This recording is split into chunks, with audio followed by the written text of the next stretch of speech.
هيو، ازيكم يا صحابي؟ عاملين ايه؟ طبعا بهزر، اكيد مش هعمل كده. يعني اكيد مش هعمل كده. وده اي اي، ده مش انا. كان بقالي كتير قوي ما لسه باخد على الجو وكده. كنت حابب اتكلم عن فيلم الجوكر. النهارده شفنا فيه خواكين فينيكس بيقدم خواكين ايه واكين فينيكس، يا كده انا شاب ولودي. بيقدم نسخة جديدة ومختلفة من الجوكر. راجل عنده مرض نفسي، واحنا بنتفرج بنشوف وهو بينزل تدريجيا بيبقى عنيف اكتر، والنهاية كانت غريبة بنفس درجة غرابة شخصيته. تعالوا نبص بشكل اقرب على كل التفاصيل اللي وصلنا بيها للمشهد الاخير، وايه المعنى من كل ده. فيلم الجوكر بيخلص بأرثر فليك وهو محبوس في أركام، اللي هي المصحة النفسية اللي كلنا عارفينها، بعد ما قتل روبرت دينيرو التلفزيون قدام الناس كلها. أو ممكن يكون الجوكر كان جوه المصحة طول الوقت، وإحنا والأخصائية بنسمع الحكاية بس من وجهة نظره. في البداية لازم نركز في كل حاجة بنشوفها في الفيلم، لأن أرثر من بدري وهو بيتم تقديمه في الفيلم كشخص مش حد تسمع منه. يعني حتى مخرج الفيلم توت فيليبس وصفه بالشكل ده في مقابلات، وفي مثالين على ده في الفيلم. لما بيكون بيتفرج على برنامج موراي فرانكلين لايف بيبدأ يتخيل نفسه وسط الجمهور.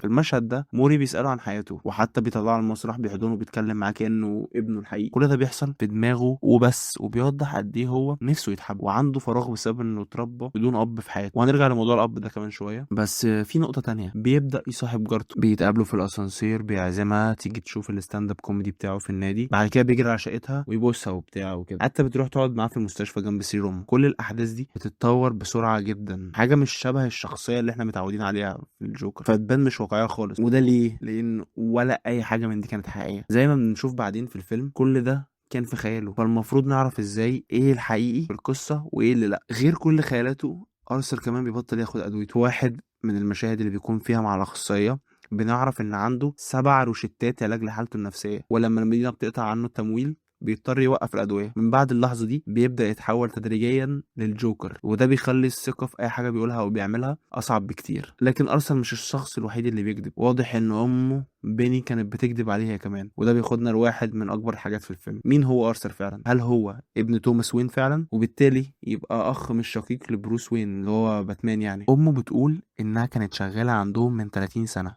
وإنهم حبوا بعض وجابوا طفل سوا، لكن توماس خلاها تمضي اتفاقية سرية تمنعها تتكلم عن الموضوع ده مع أي حد نهائي. في الأول أرثر بياخد باله لما يقرا واحد من خطابات بيني، لكن في النهاية توماس وين وألفريد بينكروا الكلام ده. توماس وين اللي هو أبو باتمان لو حد مش مركز يعني. وبعد كل ده أرثر بيلاقي صورة قديمة لأمه ومكتوب على ظهرها بحب ابتسامتك وتي دبليو، اللي هي اختصار لتوماس وين يعني. لكن مفيش اي دليل ان توماس وين هو فعلا اللي كتب الجمله دي. ومن الغريب كمان ان وين وصف كل الموظفين اللي شغالين عنده انهم عيله وهو في مقابله على التلفزيون. وارثر بيروح بعد كده لسجلات ارقام الطبيه عشان يتاكد من كلام امه، ويتاكد من اللي قاله توماس وين عنها وعن مرضها النفسي. ارثر بعد كده بيلاقي السجلات بتقول انه متبنى، وانه اتبهدل واتعذب من الرجاله اللي دخلوا حياه امه. فده يخلينا نحس ان امه هي كمان مش حد واثق في كلامه، وانه غالبا مش من عيلة أصلا ولا من عيلة وين، لكن هو كان نفسه يكون كده. المبنى نفسه كمان بيلعب دور مهم جدا في نهاية الفيلم. المشاهد بتدي شوية تلميحات مهمة. المبنى اللي بنشوفه أغلب الوقت في القصة شكله غامق وسخ شوية، حيطانه لونها أبيض مصفر. والتفصيلة دي مهمة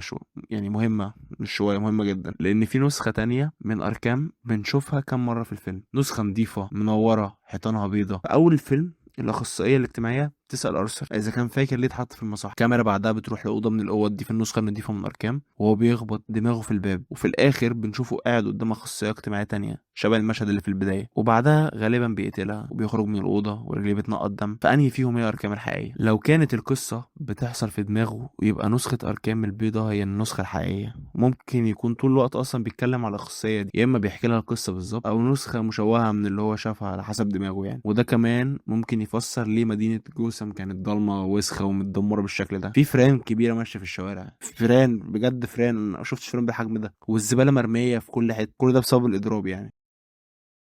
في احتمال تاني لكني مش متأكد منه أوي، يعني إن مشاهد المصحة اللي هي البيضة اللي هي النضيفة حصلت بعد أو قبل أحداث الفيلم بوقت طويل. ممكن يكون اتحجز فعلا في مصحة بعد كل الجرائم دي، وإن جزء كبير من القصة كان حقيقي، بما فيهم قتل موري اللي هو روبرت دينيرو عشان يعني وانا بقول موري بحس مش ارجل حاجه يعني. بما فيهم قتل روبرت دينيرو على لايف واعمال الشغب اللي حصلت في الشارع. وفي نهايه الفيلم حتى الجوكر نفسه مبقاش عارف يفرق ما بين الحقيقي واللي مش حقيقي، وهو بيقول لموري يناديه باسم الجوكر وهو بيقدمه، لانه فاكر ان ده الاسم اللي موري اساسا استخدمه لما شغل الفيديو الستاند اب بتاعه، لكن ده اصلا ما حصلش على الاقل من وجهه نظر المشاهدين. وحتى اصل اسم الجوكر نفسه مش واضح.